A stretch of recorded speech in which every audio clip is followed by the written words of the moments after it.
Trev, I can agree with what you were saying a minute ago.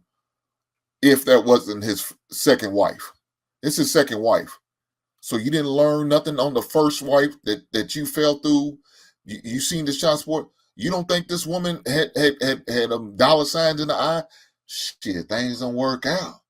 I can come out clean like his first wife did. You don't think she was thinking that or pondering that or even came across her mind? I'm sure it did. That's why She I got a looked at prenup. it like, hey, he's a sucker. He's been known to do it. We all gonna eat good. And I think that's what happened. Like you said, he was blinded by the red flags. Yeah, he got a prenup. I hear you, Hank. But check this out.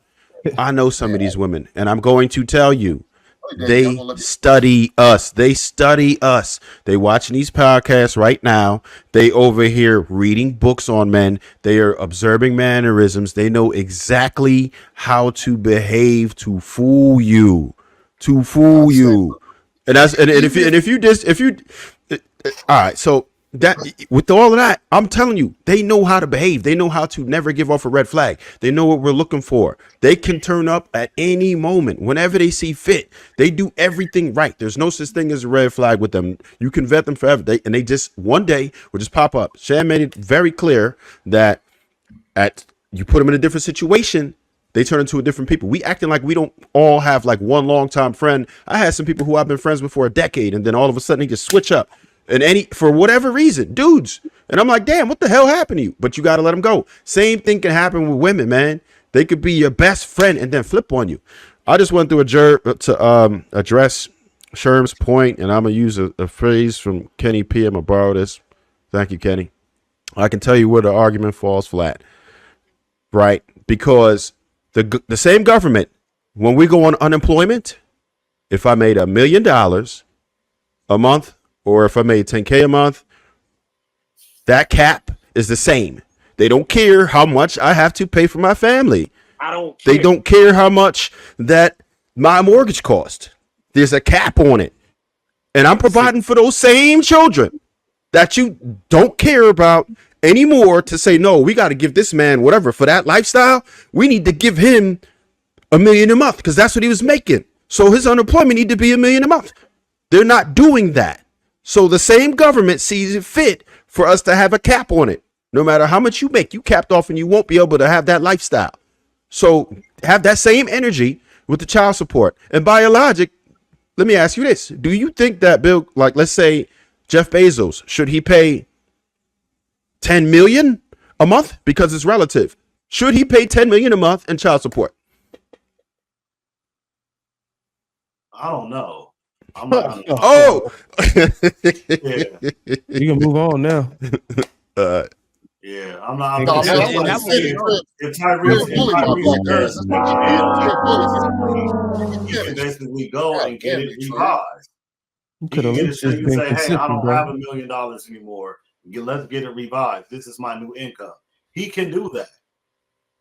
You just made a whole case for validating the opposite, but when giving someone of a higher stature, you threw a big question mark over your head. Curiosity gap. Yep.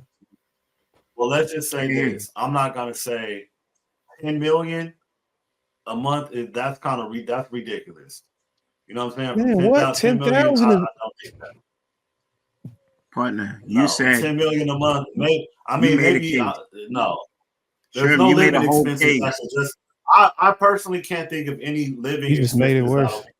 $10,000 a month. I can for sure count. So now you just backtrack for $10,000 a month. You saw what you just did? You just backtracked. No, I did not. I can personally, as somebody that's been doing taxes for the past 15 years, and somebody that has children that pays for fucking daycare, living in probably the most high net worth city in the country, right now, I can justify $10,000 a month easy for taking care of a kid. Easy. Okay, so your case, we're not going to use. You use. No, I'm just saying it's easy. Okay, I got you. I'm following you. I'm following you. But you use high, celebrity, someone of status. Kids got to eat different. They have a different. lifestyle to be kept by. There's a cap where you can't explain why you're feeding a kid $5,000 a day. Or no, now I personally can't justify that. But why you made a whole case $10 about million a month. Wait. I don't know. I personally can't think about what will cost $10 million a month. I can for sure pick up $10,000 a month with ease. To be fair to you, let's take off a couple zeros. You made a whole case about 6 minutes ago why it was valid. When you felt you were getting dogpiled, you backed off of it. And then I'm not backing off of nothing. $10,000 a month for a child and his stature is not that much money. Okay, that's not that much. But then you made money is all relative. You know what I'm saying? Money is all relative. I'm not sure how much people on this panel make. I don't know. I'm not sure how much y'all pay for daycare. But as far as like what I had to pay last year, that's not really that much money. Then we're not even talking about rent. We're not talking about food. We're not talking about, all of these travel, all of that. That could eat. She's not profiting that much off. There's no daycare at a certain tax bracket. You said what? People like we don't get daycare. We get nannies. We get people that come and take care. We don't go to date. So that's what I'm saying. I think. Okay, so a nanny costs more than daycare.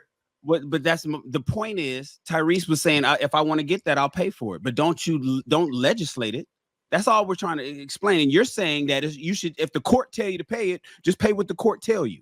I mean, why not? It's only 10,000. It's not that much. Goodness. Now you you did it again. It's not like what because you got it's like 10,000. I thought that he'll be like, damn, that's a deal. At least I ain't talking about 25. All right, let's go and get Marcus in now. We got to start closing this one out. Go ahead, Marcus. Yeah, just real quick.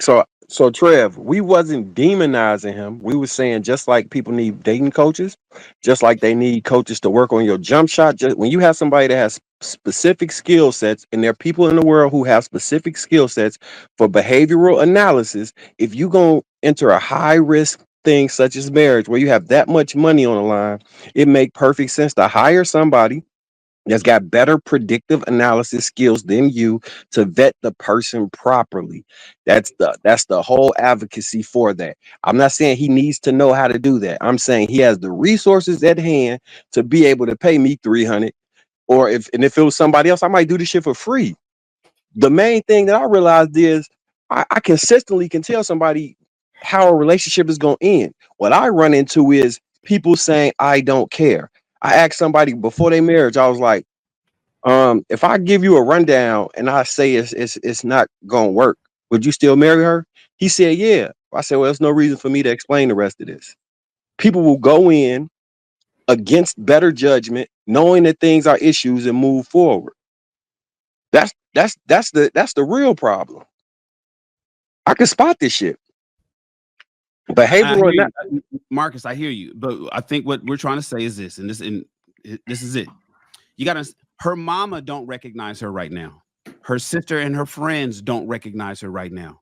The person that I would hire, the person that when I call you to hire you or whoever it is that for me to hire to find out this information on her, when you say, yo, man, I looked into everything. This shit looks squeaky clean.